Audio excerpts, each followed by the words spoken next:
Thank you, Jeff, and Harpaul from Careerify. Go right ahead. Good afternoon. Oh, maybe not. Good afternoon, ladies and gentlemen. I'm absolutely excited to be here, part of the group of excellent entrepreneurs, and hopefully you guys can take a look at a sneak peek of what Careerify is building. So let me talk about a number that is a nightmare for me. It's 3.7 million. Now this is not the amount of money that we need to raise for our next round. It's a number that all of us contribute to. For instance, HP contributes to 3,129 of this in North America. PwC goes to 2,400. Ceridian, over 500. And yes, even Careerify has 6. What's this job? No, it's not necessarily the number of pictures that we take in a daily moment and we upload it to Facebook. It's the amount of jobs that are open in North America at any given moment in time. Now, in today's society, when we have multiple numbers, such as unemployment that we continue to look at, and we have global implications whenever we don't fill out jobs or we lose jobs, it hurts the economy. And from us, it's more of the forgotten people. It's the students that need to get education or pay for their education, or if it's single parents, or even trades workers that have to leave their job and get terminated after 30 years. And every one of us can kind of relate to this because maybe we have a niece or nephew, a friend, a colleague, or someone really close to us, like a spouse, that's currently looking for a job.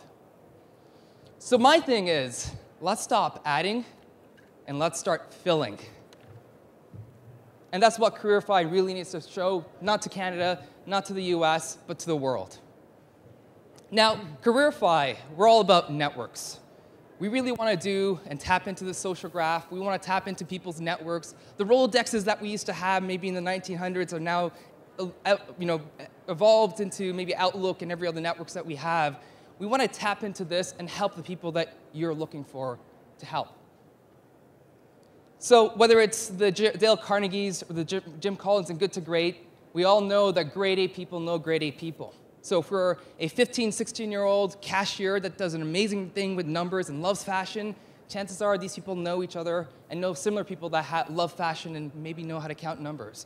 Or if we're developers or accountants, much like what Chris did in PwC, where it's a top mandate from CEOs to attract, retain, and at the same time engage talent. That's what Careerify is all about. Visually, this is how Careerify works. We want to become more than just an employee referral program, but your companies, your employees are so inundated to do what they need to do. They spend 50 to 60 hours doing the jobs that you have to tell them to do, and they just don't know about the opportunities. But they continually talk to people that are frustrated with their jobs or are looking to kind of get back into the employment. So our technology utilizes the social graph, whether it's LinkedIn, Facebook, Twitter, Google+, even emails as well. And through the use of the internet, we're able to kind of recommend opportunities. So we can go into people's networks and say, Peter, you might know some 2 or 3 publishers. Why don't you actually refer them to these opportunities, even though Peter may have not talked to them for the last 10 years. And through various different mechanisms, we ultimately get the end result. We get better candidates in the pipeline. And through the integrations of various systems, what we really want to do is include the employee involved, because they're ultimately the best salespeople in the company. They want to say, this is why I love working at my company. And ultimately, Careerify is a social recruiting and an engagement platform as well. Now, in terms of engagement, we gamify it. We want to excite people. We want to bring employees involved so it can go from 30% to maybe 100% in terms of engagement rate. And this is where organizations can create campaigns, competitions, having departments go against each other, the purpose of helping company recruit more people and ultimately build more revenue.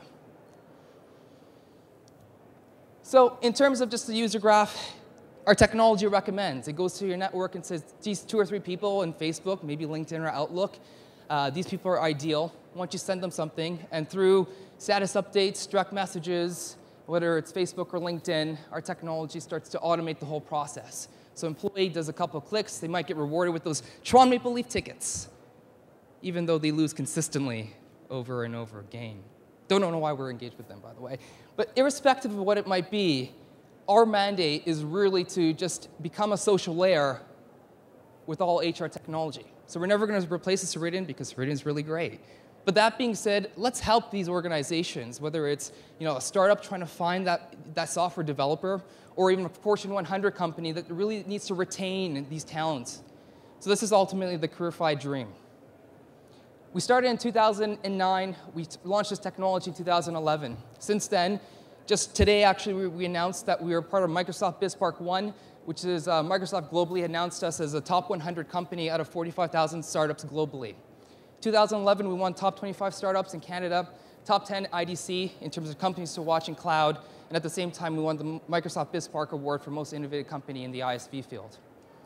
We have a stable list of contracts and clients as well that we've gone through our partner channels and through our direct sales force.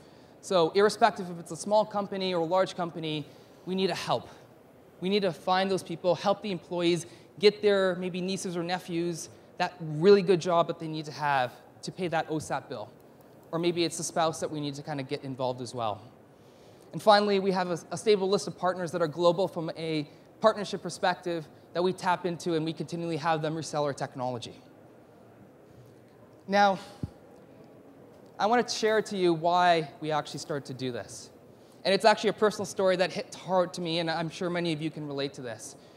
Now, my dad, 1968, he's an immigrant, much like most of you guys who've come to Canada, skilled worker, couldn't find a job at all.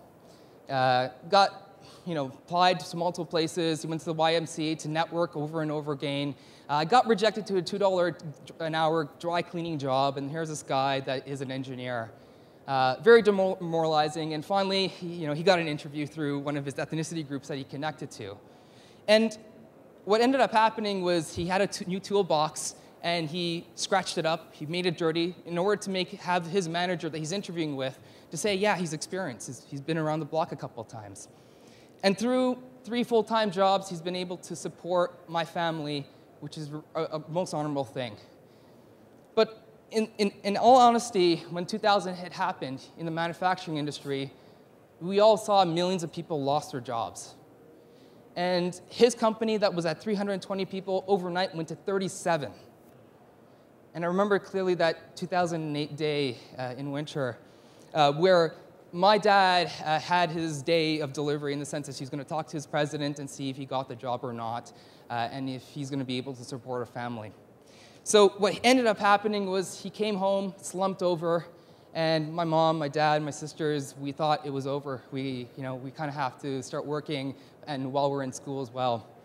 And I said, Dad, did you get the job? And he said, yeah. And I'm like, great, but why are you so excited?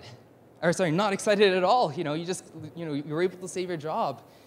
And my dad, the most strongest person in the world, he began to cry. And he said, son, I lost 40 of my close friends. And from 5 p.m. to 4 a.m., he got his Rolodex. He called over 700 companies and people to help these people. And he ended up next week get 7 jobs for these people to support their mortgages. Now for us, it's not about necessarily the money. We're a for-profit, so we do have to put, food on the shelter, food for our developers and whatnot as well. But our mandate is more of this. If each and every one of you in the audience can just relate to one number, which is the number 1, and help that person in your network that's really looking for that opportunity, we could stop adding and start filling. Thank you.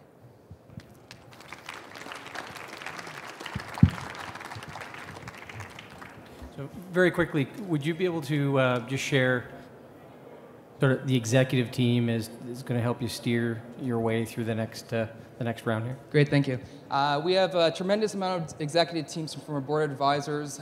Steve Woods, CTO of Eloqua. We have some really strong people, Dan DeBow from Ripple as our advisors, to even internationally as well. Pete Smith, Howard Gwynn, a few individuals that we're able to tap into continuously over and over again from either a HCM perspective and at the same time build our revenue channels through our partners as well. My software lead, he has currently 14 years of startup experience in various startups as well, which has raised over close to 20 million. We currently have about 270,000 users in our database since 2011. We just trained over 105 salespeople in Taleo Oracle to resell our technology, though we're not exclusive to them at all. And we're looking to hit close to 2.5 million users by the end of the year. Okay, in the last few seconds, did you specify revenue, either numbers or growth? Just generally in terms of revenue, we do based on SaaS model. So it starts anywhere from $3,000 per year for an organization to utilize our technology, and runs up close to $80,000 to $90,000. So that's typically its employee licenses itself. In terms of revenue, what we're doing right now is we're forecasted about 420,000 this year, and we're looking to continue to accelerate our growth globally. Okay, fair enough. Okay, thank you very much.